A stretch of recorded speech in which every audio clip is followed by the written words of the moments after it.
the podcast with your host, Mike May.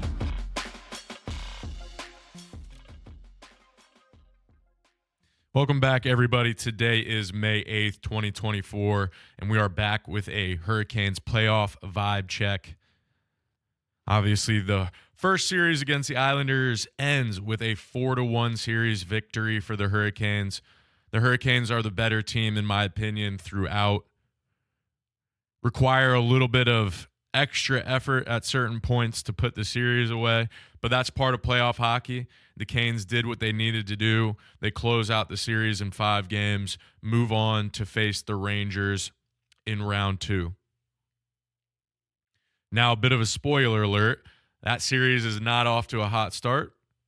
Canes are down 2-0. Game 1 really boils down to just being an all-around bad game, in my opinion. Hurricanes were sloppy and lost the game in the places where it matters the most. They take 2 penalties that result in 2 power play goals, end up losing 4-3, and the rest is history. Game 2, totally different. Canes played great hockey outside of the moments where they beat themselves. I really thought Game 2 was a dominant effort, but they took 7 penalties.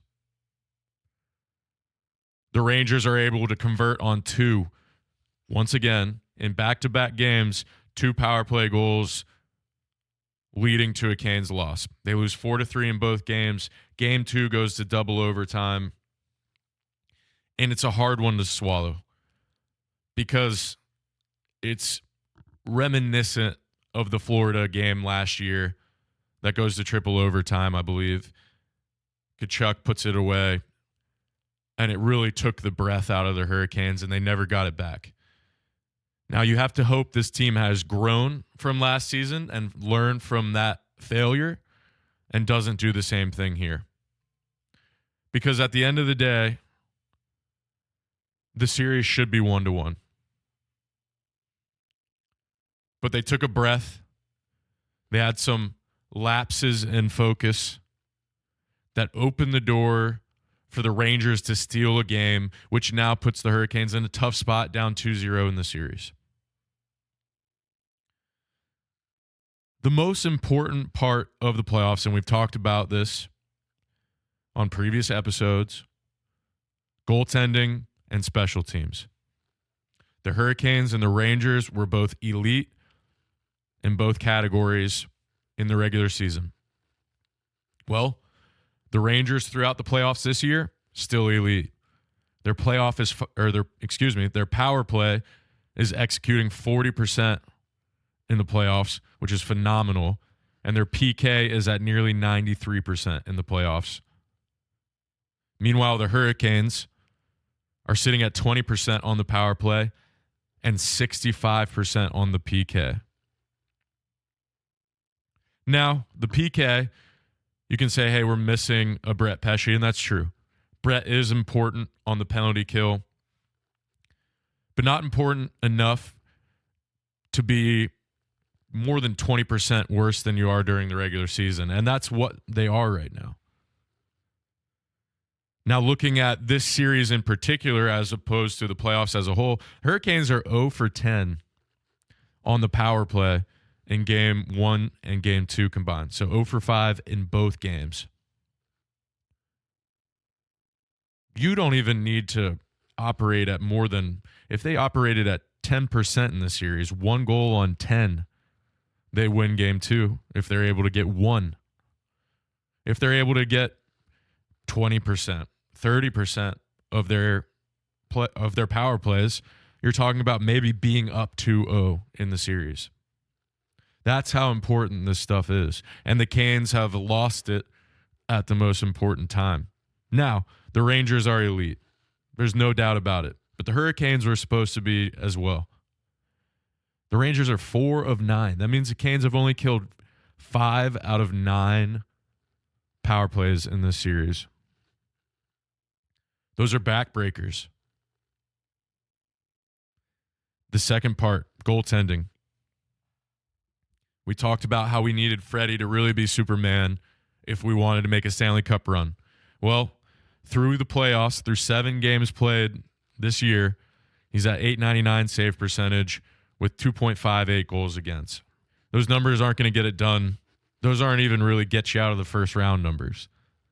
Meanwhile, Igor on the other side of the ice is at .929 with 2.01 goals against average. Those are the kind of numbers that win you a Stanley Cup. If the Hurricanes want to be able to come back in this series, they need to come out and play similar to the way they played in Game 2, but they need to clean up the sloppy penalties, and then they need to maybe start converting on special teams. They're going to need to be killing 80+% of their penalties, and they need to be scoring on more than 20% of their power plays. It's not impossible. Every time the Hurricanes have a bad stretch, they usually rebound well. And they're going to need to do it right away, because if they want to win this series, they need to win 4 out of the next 5 games, which is a daunting task considering the opponent you're facing. It's not going to be easy. Now, there's a few things I want to touch on because there's a whole lot of panic. Would it have been ideal to get that win in Game 2? Yes. 1-1 would have been really great. Opens up the series wide open. 2-0 is not the end of the world. The Hurricanes need to go home, protect home ice, come out of it 2-2, and then from there, you're just talking about a best-of-3 series.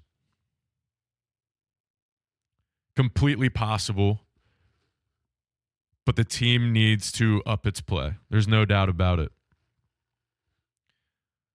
Now, we'll talk about Kochetkov because obviously Freddie's numbers haven't been great. The eye test hasn't been great. The third goal in Game 2 is kind of a backbreaker on a puck that needs to be saved, but it's not only Freddie's fault. The players around Freddie, when there's a puck on net like that, you got to clear the crease out. You can't just stand there and look around for the puck. You got to clear the crease out. You can't let a guy like Kreider stand on the doorstep, take out a leaky rebound, and just stuff it into the back of the net while you're on one knee with your stick out. That's just not going to cut it in the playoffs. It's not good enough. But we've talked about on previous episodes how well Kochetkov has played against other Russian goalies, whether it's Shesterkin with the Rangers, Bobrovsky with the Panthers, Sorokin with the Islanders. Anytime Kochetkov has played those goalies, he's looked fantastic. He's brought his best game against his fellow countrymen. You need to shake things up. You need a goalie that can make the Rangers feel like the Hurricanes do when Igor is standing on his head. When Igor stands on his head, you know you're going to have to really earn your goal. The way Freddie was playing last night, the Rangers knew if they kept at their game, eventually one was going to go in. You need the Hurricanes to match that. And that could be Anderson moving forward, but I think you have to give Kochetkov a shot to be that guy. I think he's earned the right this year to get a chance now at this point to turn the tide. And what's the worst case? You go down 3-0? Well, it's likely not going to be as a result of Kochetkov's play. So you might as well give yourself a chance to change the tide of the playoffs. You can always go back to Freddie in Game 4 if you need to, give him a mental reset, and then at that point, you're trying to win 4 straight. The other thing is Kuznetsov sits out Game 2. Game time decision, but not injury related. Rod later said he wanted to give Comtois a shot because he's been playing well in practice, and they wanted a change.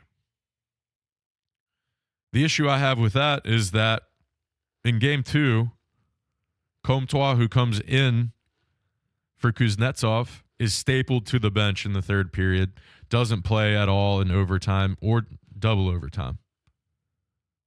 If we're going to staple a guy to the bench and not even let him have an impact on a game anyways, wouldn't you like to have a guy that's been there, done that, who's won team series in the past, who can come in and be an X factor on the power play?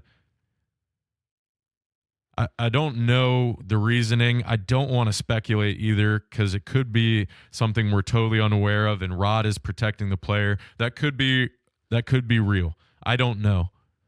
But if we're benching him because the penalty he took in game 1 against Fox, well, that's a tough look in my opinion, because if you look around your roster and if you look in game 2, you've got Brady Shea and Andrei Svechnikov throwing the game down the trash can with the penalties they take. You're going to have to win with your best players on the ice. You're going to have to find a way to get the power play going. I think you need to put Necas on unit 1.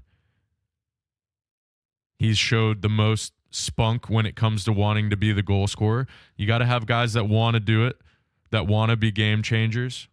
I would like to see Rod decide that we can make some tweaks more than these little minor lineup shifts where you're moving Martinook around or historically moving a Foster around or whatever it may be. Like, let's see how we can change this power play and get it going, because it's been dreadful all series and all playoffs. Now, the series is not to a point where it's over yet, but the team has to show, and it's grown from the Florida series last year and the Boston series we've had. There's been 4-0s on several occasions for the Hurricanes. They exit the playoffs, and it's like they run out of gas and they run out of will. Well, this team needs to dig down deep and find the will. This is the last run this group will have together.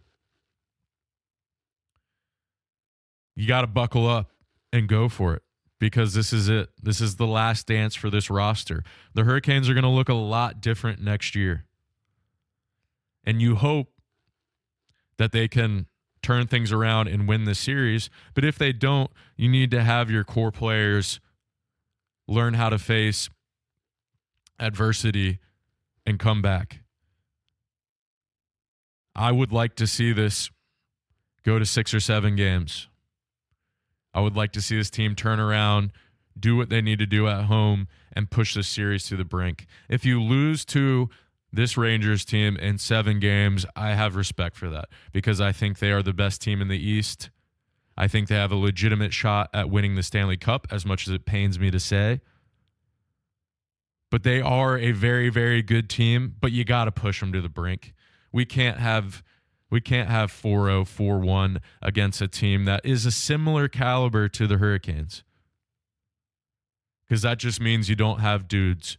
You either don't have dudes in your lineup that can make a difference, or the coaching philosophy just isn't good enough, and you really have to reconsider how you run your system. I would love for Rod to be our coach forever, but Rod also has to be willing to make changes for this team to get better. What works during the regular season isn't necessarily going to work during the playoffs when you're playing the best of the best all the time. I want to see this team take that step. It's completely possible. They have all the pieces to do it. We're doing it without a Jesper Fast. We're doing it without a Brett Pesce. But this team has the pieces to do it. We will be back in the future with an update. Depending on how the series go, it could be a introduction to round 3.